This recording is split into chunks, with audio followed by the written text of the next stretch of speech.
Kinabukasan ay hindi sila nagpansinan ni Leo, hanggang sa makarating sa school ay tahimik lang sila.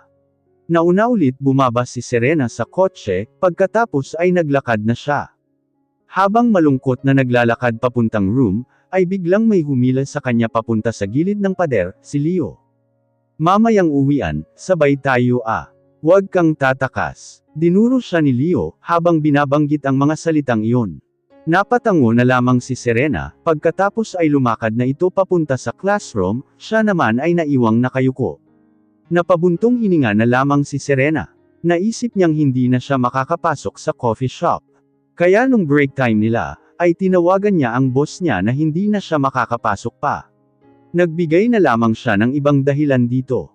Hello sir, good morning po, pasensya na po, baka hindi na po ako makakapasok dyan, kasi kailangan ko pong mag-alaga sa lolo ko na may sakit, wika ni Serena.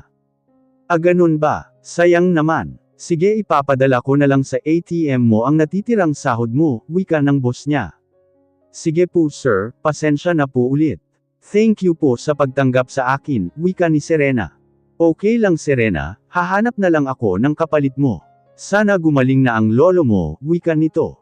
Okay po, salamat po. Wika ulit ni Serena at ibinaba na niya ang phone. Pagkatapos niyang tumawag, ay dumiretso na sila ni Joyce sa kantin.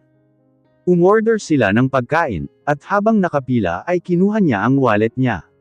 Pagbukas niya dito, ay nakita niyang ang daming laman na pera. Naalala niyang inilagay ni Leo ang pera nito sa wallet niya kagabi. Napansin naman ito ni Joyce. Oy ang dami mong pera ah. Libre mo ako ha. Masayang wika nito. Ha! Oh sige, wika ni Serena. Pagkatapos ay siya na nga ang nagbayad ng pagkain nila. Habang naghahanap ng mauupuan, ay napansin niya si Leo na nakatingin sa kanya. Nakahanap din sila ng upuan na malapit dito. Habang kumakain ay nag-text si Leo sa kanya. Kaya ba nagtratrabaho ka, para manlibre? Text ni Leo. Hindi no. Ngayon lang ako nanlibre, dahil nakita ni Joyce na marami akong pera. Reply ni Serena. Oy, sino bang tinetext mo dyan? Kain na, wika ni Joyce. At ibinaba na ni Serena ang cellphone at kumain. Habang kumakain ay nagtanong si Joyce sa kanya. Siya nga pala, bakit ang dami mong pera? Asisa ni Joyce. Nagpadala kasi yung mama ko ng allowance ko. Pagsisinungaling ni Serena. Ganun ba, so mayaman pala kayo? Wika ni Joyce. Hindi naman masyado, wika ni Serena. Alam mo Serena, pwede kang sumali sa Miss Campus. Wika ni Joyce. Miss Campus, ano yun? Tanong ni Serena. Parang beauty pageant yun, sumasali ang mga magaganda dito sa campus. At meron din Mr. Campus, at laging si Leo ang nananalo. Wika ni Joyce. Nako, hindi naman ako mahilig sa mga ganyan. Tsaka hindi naman ako maganda. Wika ni Serena. Ano ka ba? Maganda ka kaya? Siguradong madaming boboto sa'yo. Tuwing school festival yun ginaganap. Tsaka para makapartner mo si Leo, wika ni Joyce. Ha, makapartner, wika ni Serena. Kasi kung sino ang mananalo bilang Miss Campus, makakapartner niya ang Mr. Campus at pati sa ibang event pa ng school, sila lagi ang magkapartner, wika ni Joyce. Ganun ba, wika ni Serena. Tsaka para malaman ni Charm na hindi lang siya ang maganda dito. Porket lagi kasi siya ang nananalo, feeling niya siya lang ang maganda at feeling jewel na niya si Leo. Wika ni Joyce. So, si Charm ang Miss Campus. Wika ni Serena. Oo, 2 beses na siyang nananalo. Pero kapag sumali ka, tutulungan kitang manalo. Kaya sumali ka na, wika ni Joyce. Ha, pag-iisipan ko, wika ni Serena at nagpatuloy na silang kumain. Naiilang naman si Serena sa tingin ni Leo habang kumakain. Parang lalamunan na siya nito ng buhay. Tiningnan niya ang cellphone niya, dahil baka nag-text ulit ito, pero wala naman. Nagtaka naman si Serena. Bakit ba siya tumitingin? Sa loob-loob ni Serena, pasimpleng tumingin siya sa likod niya, pero lalaki naman ang anden, kaya siguradong sa kanya nga nakatingin si Leo. Nang matapos silang kumain, ay agad na silang bumalik sa classroom. Pagkadating nila sa room, ay pinasa na nila sa kanilang teacher ang ginawang group project. Pinuri sila ng teacher nila, dahil maganda ang ginawa nilang project. Nang matapos na ang klase, ay niyaya siya ni Joyce na sabay na silang umuwi. Halika Serena, sabay na tayong umuwi. Yaya nito sa kanya, pero bago pa siya sumagot ay lumingon muna siya kay Leo. Hindi naman siya pinansin ni Leo at lumabas na ito ng room. Ha, kasi sa iba na ako nakatira. Wika ni Serena. Lumipat ka na ng bahay. Saan? Tanong ulit nito. Asa hindi naman matuloy ni Serena ang sasabihin, dahil hindi niya pwede sabihin na kila Leo siya nakatira. Biglang nagring ang phone niya agad niyang sinagot. Teka lang sasagutin ko lang. Mauna ka na umuwi, wika ni Serena kay Joyce, at umuwi na nga lang ito mag-isa. Hello, sagot ni Serena. Where are you? Bilasan mo. Boses ni Leo. Oo, papunta na ako dyan. Sagot ni Serena, pagkatapos ay ibinaba na ni Leo ang phone. Kala mo kung sino? Nasabi na lamang ni Serena sa sarili. Lakad takbo ang ginawa ni Serena, kaya hinihingal siya nang dumating sa may kanto na sinabi ni Leo.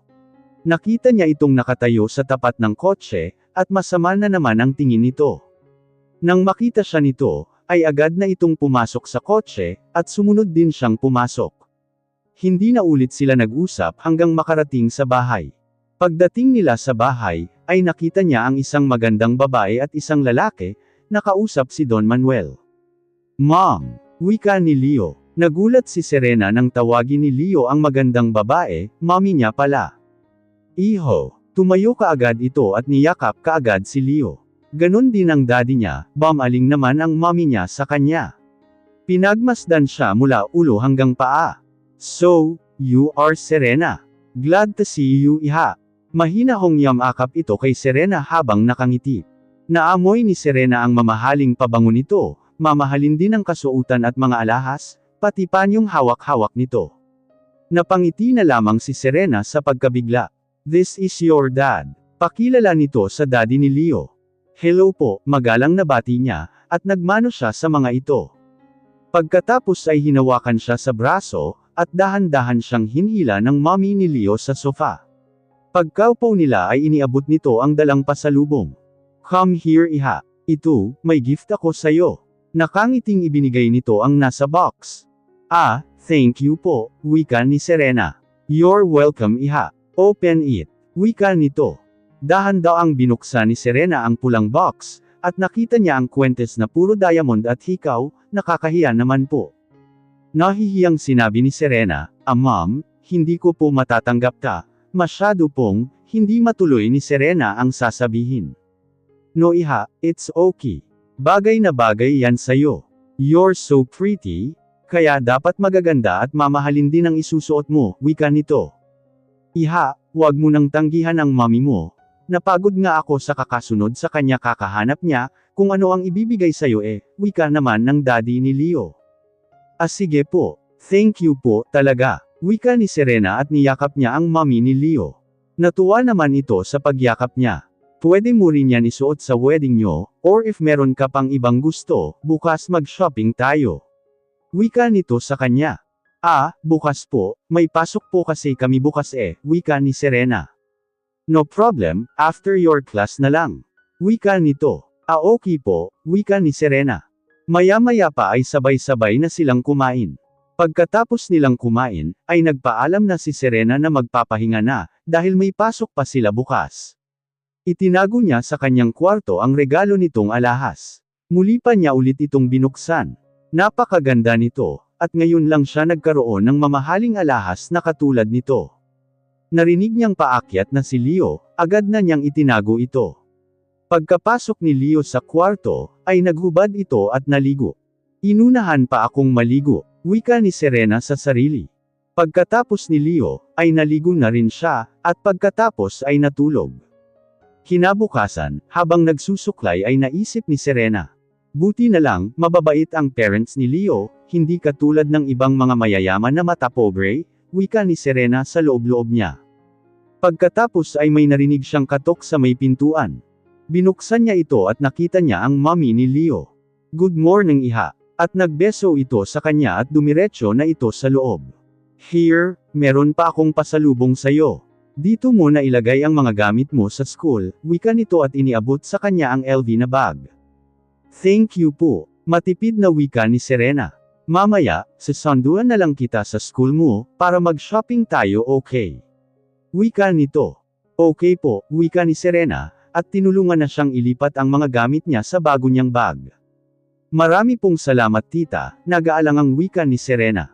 Mommy, just call me mommy, okay? Wika nito habang hawak-hawak ang mga kamay niya. Mommy, thank you po.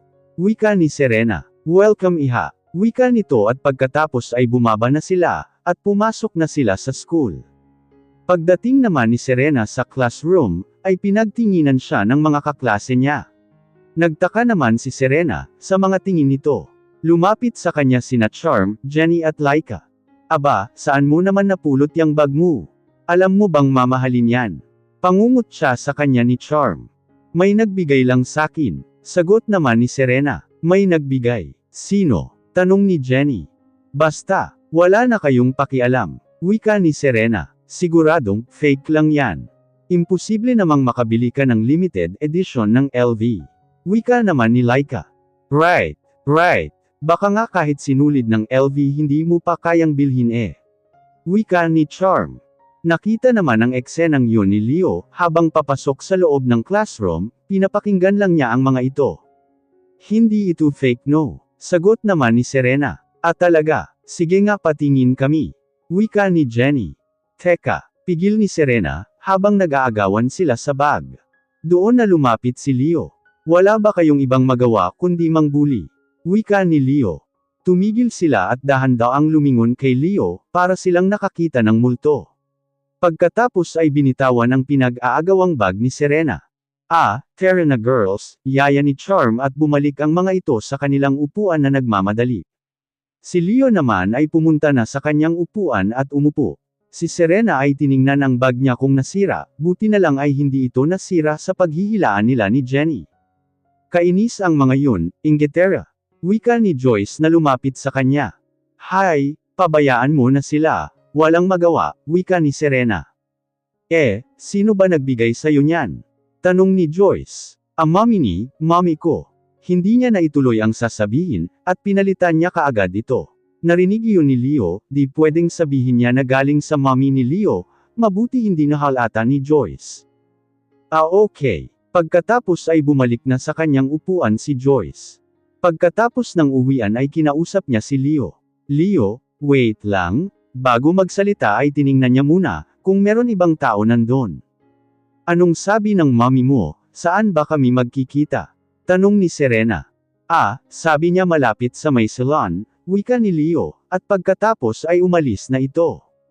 Hinanap na lang ni Serena ang salon na sinasabi ni Leo sa labas ng school. Teka, saang salon ba?